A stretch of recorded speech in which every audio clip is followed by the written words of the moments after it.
ഇസ്ലാമിക നിയമപ്രകാരം താഴെ പറയുന്നവിടെ വിധിയുണ്ട്. സൂത്രക്കണ്ണ്, കന്നിമൂല, കട്ടിലയ്ക്ക് നേരെയുള്ള വൃക്ഷം, വാതിൽക്കൽ കട്ടിലയ്ക്ക് നേരെ അകത്തെ കട്ടിലയും വേണമെന്ന് നിർമ്മാണത്തിൽ നിർബന്ധം തുടങ്ങി കുറെ വിഷയം എഴുതിയിട്ടുണ്ട്. യഥാർത്ഥത്തിൽ മുസ്ലിം ഉമ്മത്തില് മറ്റു പല മതസ്ഥരിൽ നിന്നും കയറി വന്ന ധാരാളം അന്ധവിശ്വാസങ്ങൾ, അതിൽപ്പെട്ട ചിലത് മാത്രമാണ് ഈ ചോദ്യത്തിൽ പ്രതിപാദിക്കപ്പെട്ടത്.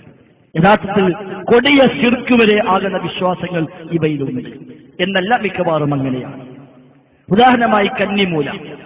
തെക്കു പടിഞ്ഞാറ് മൂലക്കാണ് കന്നിമൂല എന്ന് പറയുന്നത്. ഒരു വീടെടുക്കാൻ ഒരു സ്ഥലം നിശ്ചയിച്ചു കഴിഞ്ഞാൽ അതിലെ തെക്കു പടിഞ്ഞാറ് ഭാഗത്തുള്ളവരുടെ മൂല, അതിനാണ് കന്നിമൂല എന്നറിയപ്പെടുന്നത്. കന്നിമൂല യഥാർത്ഥമില്ല, കന്നിമാസമുണ്ട്, അത് വേറെ. യഥാർത്ഥത്തിൽ എന്തുകൊണ്ട് കന്നിമൂല എന്ന് പറയുന്നു? അവിടെ വാസുദേവൻ എന്നറിയപ്പെടുന്ന ഒരു ഭീകരനായ ദേവൻ കിടപ്പുണ്ട് എന്ന് ഹൈന്ദവർ വിശ്വസിക്കുന്നുണ്ട്. ശിവന്റെ നെറ്റിയിൽ നിന്ന് ഉയർന്നു വീണ വിയർപ്പിനാൽ സൃഷ്ടിക്കപ്പെട്ടവരാണ് വാസുദേവൻ എന്നാണ് ഹൈന്ദവ പുരാണങ്ങൾ പഠിപ്പിച്ചത്. ആ വാസുദേവൻ സൃഷ്ടിക്കപ്പെടുകയും ഭീമാകാരമായ രൂപം പ്രാപിക്കുകയും ചെയ്തു. ആ വാസുദേവന് ആളുകൾ വീടും കെട്ടിടങ്ങളും നിർമ്മിക്കുന്ന എല്ലാ സ്ഥലങ്ങളുടെയും ആധിപത്യം ശിവൻ വകവെച്ചു കൊടുത്തു. ആ വാസുദേവൻ ഭൂമിയുടെ തെക്കു പടിഞ്ഞാറ് മൂലയിൽ കമിഴ്ന്നടിച്ച് കിടക്കുന്നു എന്നവർ വിശ്വസിക്കുന്നു. അതുകൊണ്ട് എവിടെ വീടുണ്ടാക്കുന്നുവോ ആ മൂലയിൽ സ്പർശിക്കുന്നതിന് മുമ്പ് വാസുദേവനെ പ്രീതിപ്പെടുത്തിക്കൊള്ളണം, അല്ലെങ്കിൽ വാസുദേവന്റെ കോപമുണ്ടാകും, പിന്നെ ആ വീട്ടിൽ താമസിക്കാൻ സ്വസ്ഥ ഉണ്ടാവില്ല. രണ്ട്, തെക്കു പടിഞ്ഞാറ് മൂലയിൽ കിണർ പാടില്ല, കക്കൂസുകൾ പാടില്ല, വാട്ടർ ടാങ്ക് പാടില്ല. അത് വാസുദേവന് ഇഷ്ടമില്ല എന്നാണ് അവരുടെ വിശ്വാസം. അങ്ങനെ അതിനെ വിരുദ്ധമായി വല്ലതും ചെയ്താൽ വാസുദേവന്റെ ശല്യം ആ വീട്ടിൽ ഒഴിവാകില്ല, വിശിഷ്യ സ്ത്രീകളുടെ കാര്യത്തിൽ. സ്ത്രീകൾക്ക് ഒരുപാട് അസ്വസ്ഥതകൾ അതിലൂടെ ഉണ്ടാകും. അതുകൊണ്ട് വാസുദേവനെ പൂജിച്ച് വാസുദേവനെ പ്രീതിപ്പെടുത്തിയിട്ട് വേണം വീടിന്റെ പണിയിൽ ആ ഭാഗം സ്പർശിക്കാൻ എന്ന് ഹൈന്ദവർ പഠിപ്പിക്കും. ഇത് കൊടിയ ശിർക്കാണ് എന്ന് ആർക്കാ സംശയം? ഇലാഹാന്ന് വിശ്വസിച്ചാലും വിശ്വസിച്ചില്ലെങ്കിലും. നേരത്തെ ഈ സുഹൃത്ത് പറഞ്ഞ പ്രകാരമാണെങ്കിൽ അതിന് കുഴപ്പമൊന്നും ഉണ്ടാവില്ല, ഇലാഹാന്ന് വിശ്വസിക്കാൻ ഞാൻ പറ്റില്ല. ഈ പച്ചയായ ശിർക്കിൽ നിന്നാണ് കന്നിമൂല എന്ന വിശ്വാസം സമൂഹത്തിൽ വന്നത്. അത് വലിയ അപകടമാണ് സഹോദരന്മാരെ. നമ്മളെ സംബന്ധിച്ച എല്ലാ മൂലയും ഒരുപോലെയാണ്. ഏത് മൂലയും ഒരുപോലെ, ഒരു ദേവനും അവിടെ കിടക്കുന്നില്ല. അങ്ങനെ ദേവനുമില്ല, വാസുദേവൻ എന്ന ദേവനുമില്ല. അതെല്ലാം കേവലം സങ്കല്പങ്ങൾ മാത്രം. ശിവന്റെ നെറ്റിയിൽ ഉതിർന്നു വീണ വിയർപ്പിൽ സൃഷ്ടിക്കപ്പെട്ടു എന്നാണെങ്കിൽ അത് ആദ്യം ശിവനുണ്ടാകുന്നത്. അതെല്ലാം അന്ധവിശ്വാസങ്ങളാണ് എന്ന കാര്യത്തിൽ തർക്കിക്കാനില്ല. അതുകൊണ്ട് വീടുണ്ടാക്കുമ്പോൾ ആ വക ഒന്നും നോക്കാൻ പഠിപ്പിക്കപ്പെട്ടിട്ടുമില്ല നമ്മൾ. അങ്ങനെ മൂല നോക്കാനോ ഭാഗം നോക്കാനോ, അതേപോലെ ചില ഭാഗങ്ങളിലേക്ക് ചില മരങ്ങൾ പാടില്ല, പുളിമരം ഒരു സ്ഥലത്ത് പാടില്ല, എയ്മക്കുള്ള വിശ്വാസങ്ങൾ, അതും ഇതിന്റെ ചുവട് പിടിച്ചു വരുന്ന അന്ധവിശ്വാസങ്ങൾ തന്നെയാണ്. അങ്ങനെ ഒന്നുമില്ല.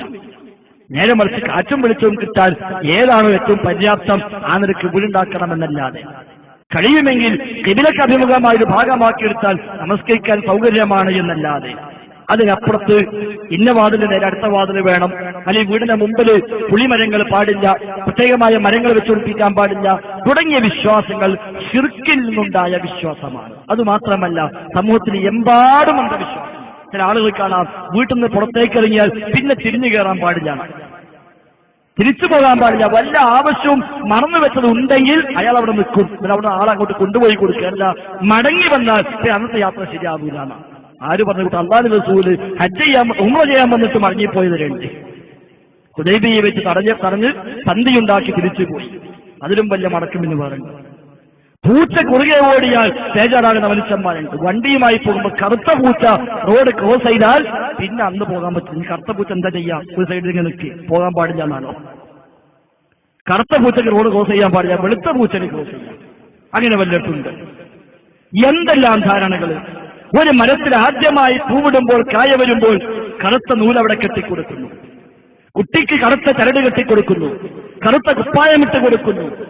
എല്ലാം കറുപ്പ്, വള കറുപ്പ്, കുപ്പായം കറുപ്പ്, ചരട് പോലും കറുപ്പ്. എവിടുന്ന് കിട്ടി? വെള്ളയാണെങ്കിൽ സുന്നത്തെന്തെങ്കിലും വിചാരിക്കാം. ഇത് കണ്ണ് തടുക്കാനാണ്, കണ്ണേറ് തടയാനാണ് എന്നാണ് ധാരണ. കണ്ണേറ് സത്യമാണ്, ഹദീസിൽ പഠിപ്പിക്കപ്പെട്ടു. പക്ഷെ അതിന് നൂല് കെട്ടാൻ ആര് പറഞ്ഞു? കറുപ്പ് ധരിക്കാൻ ആര് പറഞ്ഞു? കെട്ടിടം പണിയുമ്പോൾ എഴുതി വെക്കുന്നു കരിങ്കണ്ണ നോക്കൂവെന്ന്. കോലമുണ്ടാക്കി വെക്കുന്നവിടെ, പല വികൃതമായ രൂപങ്ങൾ സ്ഥാപിക്കുന്നവിടെ. എങ്കിൽ പ്രഥമ ദൃഷ്ടി അതിൽ പതിയും, പിന്നെയേ ഈ വീടിലേക്ക് പതിയൂ. പ്രഥമ ദൃഷ്ടിയിലാണ് പ്രയാസമുള്ളത് എന്നാണ് അവർ നൽകുന്ന വ്യാഖ്യാനങ്ങൾ. ഈ കോലം കെട്ടിവെച്ചാൽ പ്രഥമ ദൃഷ്ടി അതിലേക്കായിരിക്കും. അപ്പൊ ദോഷം അതിലേക്ക് പോയിക്കൊള്ളുന്ന ആ ദോഷത്തിന് കണ്ടിട്ട് അത് റിസീവ് ചെയ്യും. അതൊരു ഷോക്ക് അബ്സോർബ് പോലെ എല്ലാ ഷോക്കും അബ്സോർബ് ചെയ്യാനുള്ളതായിട്ടാണ് പഠിപ്പിക്കപ്പെടുന്നത്. അങ്ങനെ ഒന്നില്ല സഹോദരന്മാരെ. ഇങ്ങനെ എത്രയെത്ര തെറ്റിദ്ധാരണകൾ. ഞങ്ങൾക്ക് നാട്ടിൽ ഗർഭിണികളെ സ്വന്തം വീട്ടിലേക്ക് കൂട്ടിക്കൊണ്ടുപോകുന്ന ഏർപ്പാടുണ്ട്. പ്രസവത്തിന് കൊണ്ടുപോകാന്ന് പറയും. ആ പോകുമ്പോൾ വെള്ള വസ്ത്രമേ ധരിക്കൂ, വെള്ള ചെരുപ്പേ ധരിക്കൂ, വെള്ള കാറിലേ പോകും. ആ പ്രസവിക്കുന്നവരെ വെള്ള, പ്രസവിച്ചു കഴിഞ്ഞാൽ കറുപ്പ്. എവിടുന്ന് കിട്ടി ഇങ്ങനെ? ചില ആളുകൾ കുട്ടികൾക്കാണ് ഇവിടെ ചെറിയ പുള്ളി, അവരുടെ കവിളിൽ ഒരു കറുത്ത പുള്ളി. അതെന്തിനാ? നേരത്തെ പറഞ്ഞ ഷോക്ക് അബ്സോർബ് ചെയ്യാൻ. എല്ലാ ദിവസവും അതിൽ തട്ടി അവിടെ ഇല്ലാതായിക്കൊള്ളുമെന്ന് ധരിക്കുന്നു.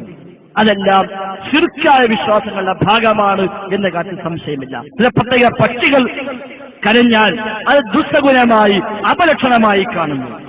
പല്ലി കൊക്കിയാൽ അത് ചില സിമ്പലാണ് എന്ന് വിശ്വസിക്കുന്നു. കാക്ക കരഞ്ഞാൽ അത് സിമ്പലാണ് എന്ന് വിശ്വസിക്കുന്നു. ഒരിക്കൽ റസൂലുള്ളാഹി സ്വല്ലല്ലാഹു അലൈഹി വസല്ലം തങ്ങളുടെ കാലഘട്ടത്തിൽ രാത്രി മഴ പെയ്തു. സുബ്ഹിക്ക് ശേഷം നമസ്കാരം കഴിഞ്ഞ് പള്ളിയിരിക്കുമ്പോൾ നബി തങ്ങൾ പറഞ്ഞു, അല്ലാഹു തആല എന്താണ് പറഞ്ഞത് എന്ന് നിങ്ങൾക്കറിയുമോ? ഇവർ പറഞ്ഞു, അറിയില്ല. അല്ലാഹു അഅലം. നബി തങ്ങൾ വിശദീകരിച്ചു കൊടുത്തു, റബ്ബ് പറഞ്ഞിരിക്കുന്നു, ഇന്ന് എന്റെ അടിമകളിൽ ചിലർ മുഅ്മിനായിക്കൊണ്ട് നേരം പുലർന്നു, ചിലർ കാഫിറായിക്കൊണ്ടും നേരം പുലർന്നു. എന്താ കാരണം? മഴ പെയ്തപ്പോൾ ചിലർ പറഞ്ഞു, മുതിർനാ ബിനൗഇ കദാ വകദാ, ഇന്ന നക്ഷത്രം കൊണ്ട്, ഇന്ന ഞാറ്റുവേല കൊണ്ട് ഞങ്ങൾക്ക് മഴ കിട്ടി എന്ന് പറഞ്ഞവൻ അവൻ കാഫിറും ബി വ മുഅ്മിനും ബിൽ കൗകബ്, എന്നിൽ അവിശ്വസിച്ചിരിക്കുന്നു, നക്ഷത്രത്തിൽ വിശ്വസിച്ചിരിക്കുന്നു. എന്നാൽ റഹ്മാനായ റബ്ബിന്റെ നിഅമത്ത് കൊണ്ട് മഴ കിട്ടി എന്ന് പറഞ്ഞാൽ അവൻ റബ്ബിൽ വിശ്വസിച്ചിരിക്കുന്നു, നക്ഷത്രത്തിൽ അവിശ്വസിച്ചിരിക്കുന്നു. നമ്മുടെ നാട്ടിലും ഇല്ലേ അത്? മഴ ഇല്ലാതായ ഞങ്ങൾക്ക് നാട്ടിലുണ്ടായിരുന്നു. മമ്പുറം ജാറത്തങ്ങ് പോയി കൊടിയുമായിരുന്നു. ആ കൊടി നാടിന്റെ മുഖ്യ മൂലകളിൽ കൊണ്ടു നടക്കും. ആ കൊടിയുമായി നടന്നാൽ മഴ വർഷിക്കുമെന്ന് ആളുകൾ വിശ്വസിച്ചിരുന്നു. മമ്പുറം നേർച്ചപ്പെട്ടതിലേക്ക് പണമെറിഞ്ഞാൽ മഴ കിട്ടുമെന്ന് ആളുകൾ വിശ്വസിച്ചിരുന്നു. എന്തെല്ലാം അബദ്ധമായ ധാരണകളും വിശ്വാസങ്ങളുമാണ് സമൂഹത്തിലുണ്ടായിരുന്നത്. ധാരങ്ങളുടെ സമീപത്ത് കൂടി ഓടുന്ന വാഹനങ്ങളിൽ നിന്ന് മനുഷ്യന്മാർ പണമെറിയുന്നു. എന്തിന്? സദഖ ചെയ്യാൻ പൂതിയായിട്ടാണോ? ആണെങ്കിൽ വരുന്ന വഴിക്ക് എത്ര പള്ളി കണ്ടു, അവിടെ പണമിട്ടില്ല. അവന്റെ ബസ്സിലേക്ക് അവന്റെ സഹായം തേടിക്കൊണ്ട് എത്ര ഭിക്ഷക്കാര് വന്നു, അവിടെ പണം കൊടുത്തില്ല.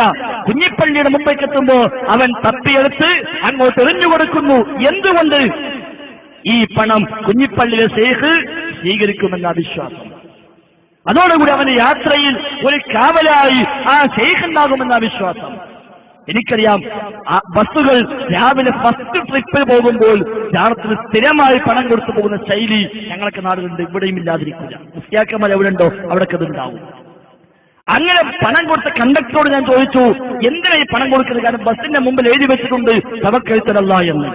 ഞാൻ പറഞ്ഞു, ഒന്നുകിൽ നിങ്ങൾ ആ ബോർഡ് ഒഴിവാക്കി തങ്ങളെ തവക്കുലാക്കുക, അല്ലെങ്കിൽ ഇത് ഒഴിവാക്കി ബോർഡിൽ പറഞ്ഞത് പ്രകാരം റബ്ബിൽ തവക്കുലാക്കുക. എന്തിനാ നിങ്ങൾ പണം കൊടുക്കുന്നത്? അദ്ദേഹം പറഞ്ഞു, മുതലാളിന്റെ ഓർഡറാണ്.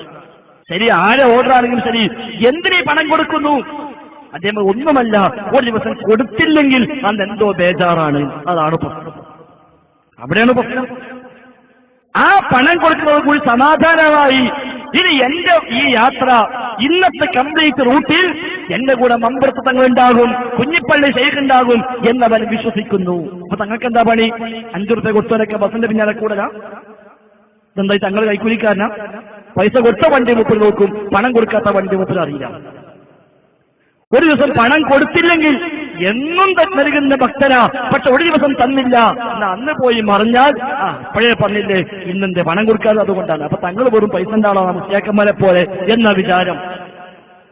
യഥാർത്ഥത്തിൽ ഇത്തരം ധാരാളം അബദ്ധമായ അന്ധവിശ്വാസങ്ങൾ മുസ്ലിം സമുദായത്തിൽ വ്യാപിച്ചു വരുന്നുണ്ട് എന്ന് നമ്മൾ തിരിച്ചറിയുക. കണ്ണേറ് സത്യമാണ്. പ്രവാചകൻ പഠിപ്പിച്ചു, കണ്ണേറ് സത്യമാകുന്നു. അതിന് റബ്ബിനോട് ദുആ ചെയ്യാനാണ് നബി തങ്ങൾ പഠിപ്പിച്ചത്. അല്ലാതെ കോലമുണ്ടാക്കി വെക്കാനല്ല, കരിങ്കണ്ണ നോക്കൂ എന്ന് എഴുതി വെക്കാനല്ല, ചട്ടി കമഴ്ത്താനല്ല, അഞ്ചീരത്തിൽ പോയി എന്തെങ്കിലും കെട്ടി തൂക്കിയിടാനല്ല, ബിൽഡിങ്ങിന് മുമ്പിൽ വീടിന് മുമ്പിൽ അത്തരം വസ്തുക്കൾ സ്ഥാപിക്കാനല്ല പഠിപ്പിച്ചത്. റബ്ബിലേക്ക് നമുക്കിലാക്കി റബ്ബിനോട് പ്രാർത്ഥിച്ച് ആ ശർറ് ഒഴിവായി കിട്ടാൻ റബ്ബിലേക്ക് അഭയം തേടാനാണ് അല്ലാഹുവിന്റെ റസൂൽ സ്വല്ലല്ലാഹു അലൈഹി വസല്ലം തങ്ങൾ നമ്മളെ പരിചയപ്പെടുത്തിയത്. അതുകൊണ്ട് അത്തരം അന്ധവിശ്വാസങ്ങൾ നമ്മൾ ഒഴിവാക്കുക. വീടുണ്ടാക്കുമ്പോഴും ഏത് കെട്ടിടം പണിയുമ്പോഴും അതിന് ഏറ്റവും അനുയോജ്യമായ ശൈലിയിൽ അതുണ്ടാക്കുക. അതൊക്കെ പഴയ കാലത്ത് ഇപ്പൊന്നുമില്ലല്ലോ. ഇപ്പൊ റോഡ് എങ്ങോട്ടാണോ അങ്ങോട്ടാണോ ഫേസ്.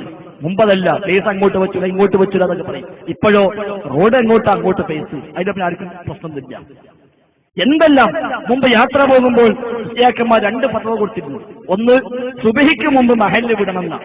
എന്ന് രാത്രി 2 മണിക്ക് 3 മണിക്ക് എഴുന്നേറ്റ് പോയി മഹലിന് അതിർത്തിക്ക് അപ്പുറത്ത് പോയി അവിടെ നിൽക്കുക. അത് പിറ്റേന്ന് ഉച്ചയ്ക്ക് പോകേണ്ട ആവശ്യമുള്ളൂ. എന്നാലും രാത്രി അവൻ പോയിട്ട് അവിടെ നിൽക്കുന്നു, അല്ലെങ്കിൽ ബന്ധുവിന്റെ വീട്ടിൽ പോകുന്നു, അല്ലെങ്കിൽ റൂം എടുത്ത് കൂടുന്നു. എന്താ കാരണം? സുബഹി ആയി കഴിഞ്ഞാൽ പിന്നെ മഹല്ല് വിടാൻ പാടില്ല. ഇന്ന് എവിടെ പോയത്? എയർപോർട്ടിൽ വന്ന് വേണ്ട 3 മണിക്കൂർ മുമ്പ് എയർപോർട്ടിൽ എത്തിയാൽ മതി. അപ്പൊ അതാണ് ഇപ്പൊ സ്വീകരിച്ചത്. ഫ്ലൈറ്റ് പോകുന്നതിന് 3 മണിക്കൂർ മുമ്പ് എയർപോർട്ടിൽ എത്തിയാൽ മതി. മറ്റേ ഫത്വ എവിടെ പോയി? 2 മഹല്ല് വിടുമ്പോൾ കൂട്ടബാങ്ക് വിളിക്കണമെന്ന. കൂട്ടബാങ്ക് കൊടുത്ത മനുഷ്യന്മാരില്ലേ ഈ കൂട്ടത്തിന്? മഹലിനകത്ത് പോയിട്ട് രാത്രി 2 മണി 3 മണി സമയത്ത് ഈ മനുഷ്യന്മാരെല്ലാം കൂടെ ബാങ്ക് വിളിക്കുന്നു, കൂട്ടബാങ്ക്. ഇന്ന് എവിടെ പോയത്? സുന്നത്താണെങ്കിൽ എന്തേ ഇല്ലാതായി? സുന്നത്തല്ലെങ്കിൽ എന്തിനാന്ന് ചെയ്തു? ഇങ്ങനെ ധാരാളം ഫത്വകൾ നൽകി മനുഷ്യന്മാരെ പറ്റിച്ചു. 40 ആളില്ലെങ്കിൽ ജുമാ ശരിയാവില്ല എന്ന് പഠിച്ചു. ഇവിടെ 40 ആളില്ലെങ്കിൽ ജുമാ ശരിയാവില്ല. 39 ആളായിട്ട് പിരിച്ചുവിട്ട ജുമയില്ലേ നമ്മുടെ നാടുകളിൽ? 39 ആളായി ഒരാളെ കുറവ് ജുമസ്കരിക്കാൻ പറ്റൂല എന്ന് പറഞ്ഞ് ബഹുസ്കരിച്ച് പിരിഞ്ഞ രീതിയില്ലേ നമ്മുടെ നാടുകളിൽ? ഇന്നെന്തേ ആ ഫത്വ പറയാത്തത്? ഒരു മഹലിൽ 2 ജുമാ പാടില്ല. ഇപ്പോഴോ എപിക്ക് വേറെ ഈക്ക് വേറെ മുജാഹിദിന്റെ കൂടി. സുന്നികൾക്ക് തന്നെ എത്ര ജുമയായി ഓരോ മഹലിലും? ഏതെങ്കിലും മുസ്ലിയാക്കന്മാർ പറയുന്നുണ്ടോ 2 ജുമാ പാടില്ല ഒരു മഹലിലെന്ന്? ഇങ്ങനെ ഇല്ലാത്ത ധാരാളം അധ്യാപനങ്ങൾ പഠിപ്പിച്ചുകൊണ്ട് ആളുകളിൽ മതം ഒരു പ്രയാസമാക്കി മാറ്റുന്നു. അതിന്റെ ഫലം തന്നെയാണ് ഈ വക അന്ധവിശ്വാസമെല്ലാം കയറി വന്നത്. അങ്ങനെയൊന്നുമില്ല. നമ്മൾ പ്രഖ്യാപിക്കണം, അല്ലാഹുമ്മ ലാ മാനിഅ ലിമാ അഅ്തൈത വലാ മുഅ്തി ലിമാ മനഅത. റബ്ബേ, നീ തന്നാൽ തടയാൻ ഒരാളില്ല, നീ തടഞ്ഞാൽ തരാനും ഒരാളില്ല. അത് കറുത്ത പൂച്ചക്കും കഴിയില്ല, കെട്ടിയ നൂലിനും കഴിയില്ല, ഏലസിനും കഴിയില്ല, ഒന്നിനും കഴിയില്ല. ഏലസ് കിട്ടുന്ന മനുഷ്യന്മാരുണ്ട്. എന്തിന്? ഏലസ് കിട്ടിയ പിന്നെ പ്രശ്നമില്ല. അരയിൽ ഏലസ് കിടക്കുന്ന കുട്ടികൾ, ആ ഏലസ് ഉണ്ടായ സമാധാനമായി, അത് കൊഴിഞ്ഞു പോയാൽ വല്ലാത്തൊരു ബേജാറ്. നബി ഞങ്ങൾ പഠിപ്പിച്ചതോ മൻ അല്ലഖ തമീമ ഫഖദ് അസ്റക്. ആരെങ്കിലും മുറുക്കി കെട്ടിയാൽ അവൻ ശിർക്ക് ചെയ്തിരിക്കുന്നു. ആരെങ്കിലും രക്ഷബന്ധിച്ചാൽ റബ്ബ് അവൻ രക്ഷ കൊടുക്കാതിരിക്കട്ടെ എന്ന് റസൂലുള്ളാഹി സ്വല്ലല്ലാഹു അലൈഹി വസല്ലം നമ്മൾ പ്രാർത്ഥിക്കുന്നു. ഹുദൈഫ റളിയല്ലാഹു അൻഹു രോഗിയെ ചെന്ന് കാണുമ്പോൾ അദ്ദേഹത്തിന്റെ കൈത്തണ്ടയിൽ ഏലസ് കാണുമ്പോൾ അദ്ദേഹം പറഞ്ഞു, ഇതുണ്ടായിക്കൊണ്ട് നീ മരിക്കുന്നുവെങ്കിൽ നീ ഒരിക്കലും വിജയിക്കില്ല, നിനക്ക് വേണ്ടി ഞാൻ മയ്യിത്ത് നിസ്കരിക്കാൻ പോലുമില്ല. നബിയുടെ മുമ്പിലേക്ക് ഇസ്ലാം സ്വീകരിക്കാൻ സന്നദ്ധമായി വന്ന 10 പേരിൽ 9 ആളെയും നബി തങ്ങൾ കൈപിടിച്ച് ബൈഅത്ത് ചെയ്ത് പ്രതിജ്ഞ ചെയ്തു. ഷഹാദത്തുൽ ഇസ്ലാമിലേക്ക് മെമ്പർഷിപ്പ് നൽകി. 10ാമൻ കൈ നീട്ടിയപ്പോൾ നബി തങ്ങൾ കൈവലിച്ചു. ചോദിച്ചു, നബിയെ എന്താ നബിയെ 9 ആളെ ബൈഅത്ത് ചെയ്തു, ഇയാളെ താങ്കൾ ബൈഅത്ത് ചെയ്തില്ല? എന്താ നബി തങ്ങൾ പറഞ്ഞത്? അവന്റെ കയ്യിൽ നൂല് കാണുന്നു. നൂലുണ്ടെങ്കിൽ പിന്നെ ലാ ഇലാഹ ഇല്ലല്ലാഹ് അശ്ഹദു ലാ ഇലാഹ ഇല്ലല്ലാഹ് അതിന് പ്രസക്തിയില്ല. നമ്മുടെ ഉസ്താദുമാരാണെങ്കിലോ നൂലുള്ളവൻ ആദ്യം ബൈഅത്ത് ചെയ്യും, മറ്റവനൊക്കെ വഹാബിയ സംശയം പോയി നൂല് കെട്ടി വരി എന്ന് പറയും. യഥാർത്ഥത്തിൽ അതൊന്നും ആ ഒരു തരത്തിൽ വന്നതല്ല എന്ന് നമ്മൾ മനസ്സിലാക്കുക. ചില ആളുകൾ പതുക്കെ പരിഷ്കരിച്ചിട്ട് പിന്നെ മാഷാ അല്ലാഹ് തബാറക്കല്ലാ എന്ന് എഴുതി വെക്കുന്ന ഇടത്തേക്ക് എത്തിയിട്ടുണ്ട്. അത് വിശ്വാസത്തിലാണ് വേണ്ടത്, കേവലം ബോർഡിലല്ല. കേവലം ബോർഡിലല്ല. അത്തരം രംഗത്ത് കണ്ണേറുമായി ബന്ധപ്പെട്ട വിഷയങ്ങൾ വരുമ്പോൾ നബി തങ്ങൾ പഠിപ്പിച്ചിട്ടുണ്ട്, നിങ്ങൾക്ക് ആശ്ചര്യമായ വല്ലതും കണ്ടാൽ അതൊരു ബറക്കത്തിന് വേണ്ടി പ്രാർത്ഥിക്കട്ടെ. പഠിച്ചോ ബർക്കത്ത് ചെയ്യട്ടെ എന്ന് പറയാം, മാഷാ അല്ലാഹ് പറയാം, തബാറക്കല്ലാഹ് പറയാം, ബാറക്കല്ലാഹ് പറയാം, അല്ലാഹു ബർക്കത്ത് ചെയ്യട്ടെ. അത് ബോർഡാക്കി ഫ്രെയിമാക്കി തൂക്കി വെച്ചാൽ എല്ലാം തീർന്നു എന്ന് വിചാരിക്കേണ്ടതില്ല. ഒരു നല്ല ആശ്ചര്യമുള്ള വല്ലാതെ അത്ഭുതപ്പെടുത്തിയ ഒന്ന് കണ്ടു. ഒരു പ്രസംഗം കേട്ടു, അതിസുന്ദരനായ ഒരു മനുഷ്യനെ കണ്ടു, നല്ലൊരു കാഴ്ച കണ്ടു, എങ്കിൽ അല്ലാഹു ബർക്കത്ത് ചെയ്യട്ടെ എന്ന് പ്രാർത്ഥിക്കാനാണ് റസൂലുള്ളാഹി സ്വല്ലല്ലാഹു അലൈഹി വസല്ലം തങ്ങൾ നമ്മോട് പഠിപ്പിച്ചത്. അതിനെ ചുവട് പിടിച്ചുകൊണ്ടായിരിക്കാം ഒരു പക്ഷേ ഇങ്ങനെ ഒരു ഫ്രെയിം ചെയ്ത് ബോർഡ് വെക്കുന്നിടത്തേക്ക് എത്തിയത്. അത് തവക്കുലാക്കേണ്ടതില്ല. അത് നമ്മുടെ മനസ്സിൽ, നമ്മുടെ ഈമാന്റെ ഭാഗമായി അത് ഉണ്ടാവേണ്ടതാണ് എന്ന് കൂടി സൂചിപ്പിക്കുന്നു.